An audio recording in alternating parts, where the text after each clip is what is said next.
मी सुनेत्रा अजित पवार गांभीर्यपूर्वक प्रतिज्ञा करते की कायद्याद्वारे स्थापित झाले आहे अशा भारताच्या संविधानाबद्दल मी खरी श्रद्धा व निष्ठा बाळगीन।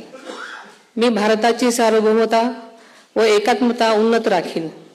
मी महाराष्ट्र राज्याची उपमुख्यमंत्री म्हणून माझी कामे निष्ठापूर्वक व ससद्विवेक बुद्धीने पार पाडेन आणि संविधान व कायदा यानुसार सर्व तऱ्हेच्या लोकांना मी गांभीर्यपणे व निपक्षपातीपणे तसेच कोणाच्याही विषयी ममत्वभाव किंवा आकस न बाळगता न्याय वागणूक देईन।